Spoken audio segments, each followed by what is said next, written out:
Hey, it's Regan here, and today I'm going to be starting a new video series about musical artists and musical things that have had a significant importance in my life. I just thought it'd be kind of cool to do. So today we're going to start with episode 1, and it's all about a little thing called Barbie and the Rockers, or as we knew them in Europe, Barbie and the Rockstars.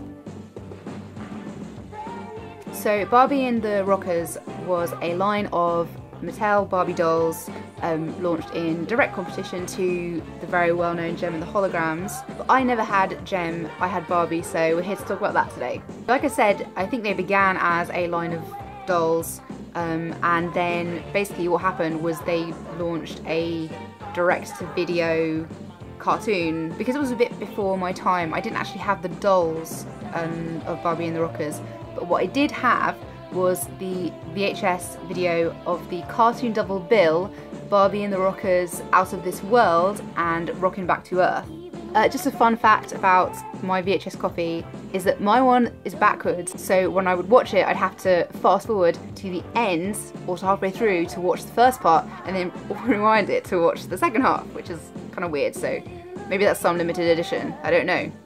So the story of this amazing tour bill is Barbie is the leader of an awesome band, and they've just come off a huge world tour and they're kind of a bit like sad and they don't really know what to do, so they end up playing the first concert for world peace in outer space. Let's be honest, we could really use one of those right now, so like come on, let's sort it out. So the second part of the story of Barbie and the Rockers double bill is after the band plays the first concert for world peace in outer space, they gonna catch a shuttle back to Earth, obviously.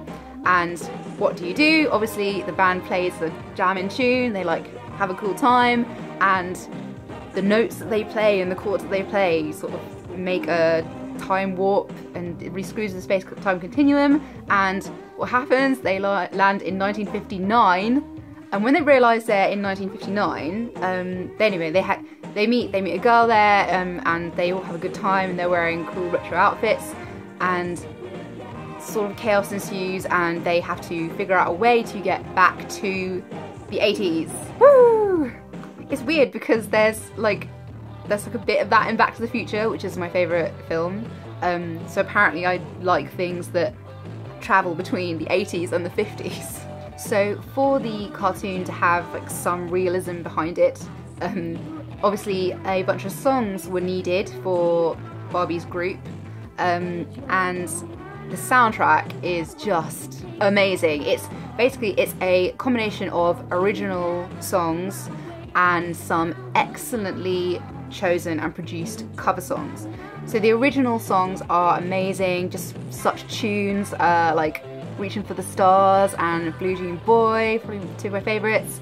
And also, this is the really thing I need to talk about here, okay?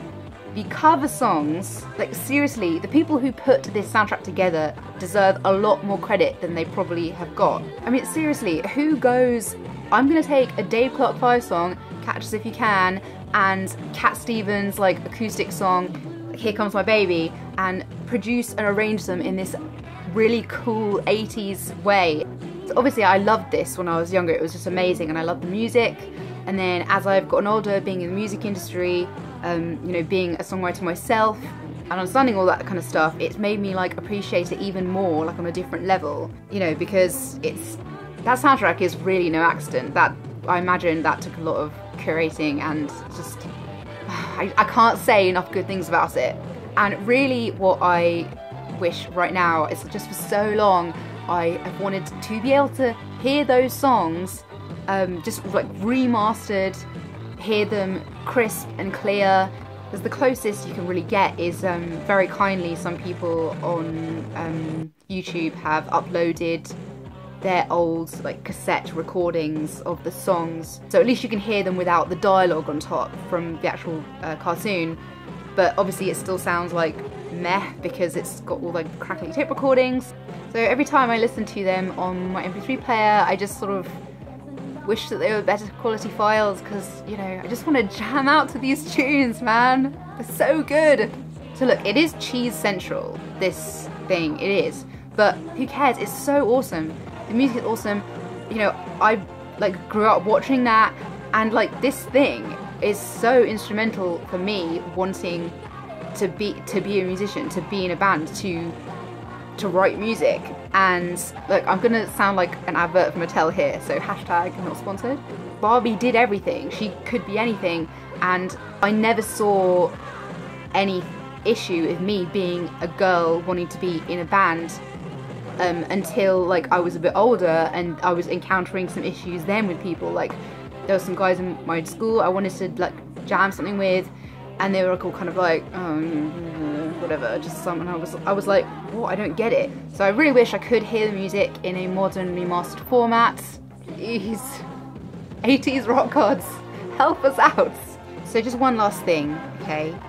Dear Mattel, just from me to you, okay? There's nobody else here. Please sort this out. Like, honestly, it would make me and all the other fans of Barbie and the Rockers very, very happy. It's the right time. It's time to do it. So I hope you've enjoyed listening to me rant and rave about how much I love Barbie and the Rockers, and I will put a few links to some of my favourite tunes from it at the bottom. Bye!